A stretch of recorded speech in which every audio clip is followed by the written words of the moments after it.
May mga tao na kapag nalaman nilang single ka, iisa agad ang tanong. Bakit? Wala ka bang mahanap? O kaya, darating din ang para sa'yo. Pero, paano kung hindi naman iyon ang problema? Paano kung hindi ka naman malungkot? Paano kung masaya ka naman sa buhay mo kahit wala kang partner? Sa totoo lang, maraming psychological studies ang nagsasabing hindi relationship status ang pinakamalaking predictor ng happiness. Mas importante kung fulfilled ka, may healthy relationships ka sa ibang tao at namumuhay ka ayon sa values mo. Kaya sa video na ito, pag-uusapan natin ang 7 senyales na baka mas babagay sa'yo ang buhay na single. At hindi ito para sabihing mas maganda ang maging single kaysa magkaroon ng relasyon. Ang tanong lang ay, mas bagay ba talaga ito sa personalidad at lifestyle mo? Number 1. Pinapahalagahan mo ang independence mo. Hindi ibig sabihin nito na ayaw mong magmahal, pero gusto mong ikaw ang may control sa buhay mo.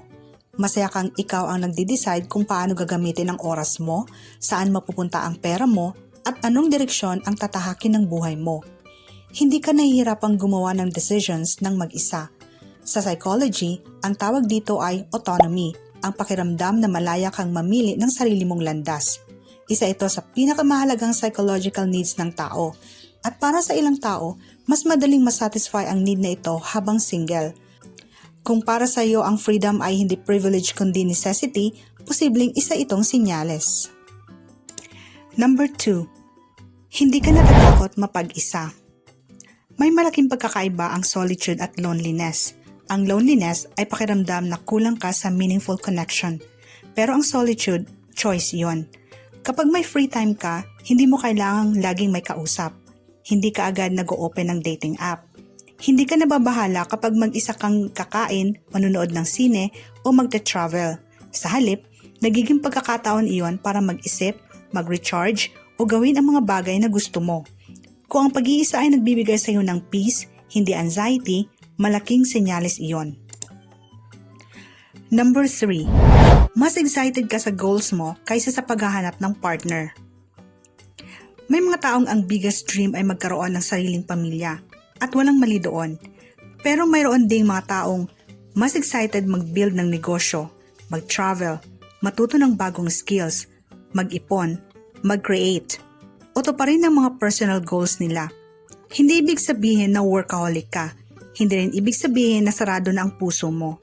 Pero sa ngayon, mas nakikita mong meaningful ang personal growth kaysa romantic relationship.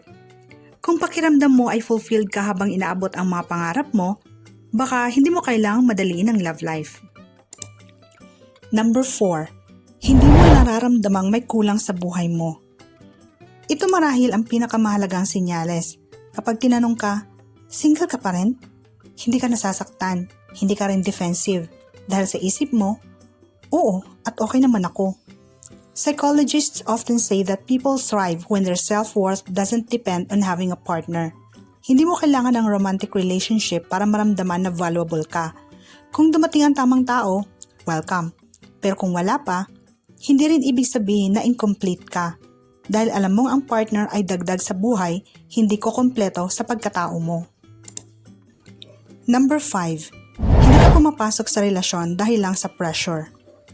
Sa Pilipinas, normal na makarinig ng, kailan ka mag-aasawa? Hindi ka ba napag-iwanan? Sayang ang panahon. Pero kung hindi ka naapektuhan ng ganitong pressure at hindi ka pumapasok sa relasyon para lang may maipakita sa ibang tao, isa rin itong senyales. Mas gusto mong maghintay kaysa mag-settle. Mas pipiliin mong maging single kaysa mapunta sa relasyon alam mong hindi healthy. At sa totoo lang, mas maraming pag-aaral ang nagsasabing ang quality ng relationship ang nagpapasaya sa tao, hindi ang simpleng pagkakaroon nito. Number 6. Mas pinipili mo ang peace kaysa companionship. May mga tao na kayang tiisin ang toxic relationship basta may partner lang. Pero kung ikaw, mas mahalaga sa iyo ang tahimik na isip. Mas gusto mong matulog ng payapa kaysa laging nag-aalala. Mas gusto mong umuwi sa bahay na walang drama kaysa laging may emotional conflict. Hindi dahil ayaw mo sa commitment, kundi dahil alam mo ang isang magandang relasyon ay dapat nagdadagdag ng kapayapaan, hindi nag-aalis nito. Kung peace ang standard mo, hindi lang companionship, posibleng mas compatible ka muna sa single life. Number 7. Fulfilled ka na sa pamilya, kaibigan at sarili mong buhay.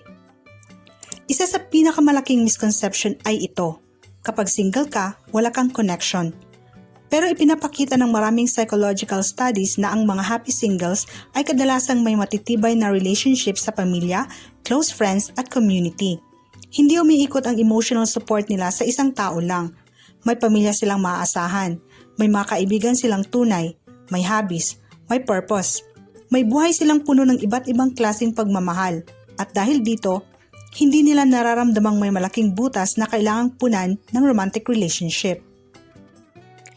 Kung nakarelate ka sa karamihan ng mga sinyalis na ito, hindi ibig sabihin na dapat kang manatiling single habang buhay. At hindi rin ibig sabihin na hindi para sa iyo ang pag-ibig. Ang ibig lang sabihin, baka sa ngayon, mas naaayon sa personalidad, values at lifestyle mo ang pagiging single. At walang mali doon. Sa huli, hindi ang pagiging single o pagkakaroon ng partner ang sukatan ng magandang buhay. Ang tunay na tanong ay, masaya ka ba? May purpose ka ba? May mga taong tunay na nagmamahal at sumusuporta sa iyo? Dahil kung oo ang sagot mo, maaaring mas okay ang buhay mo kaysa sa inaakala ng ibang tao. At tandaan, hindi lahat ng masaya ay may partner.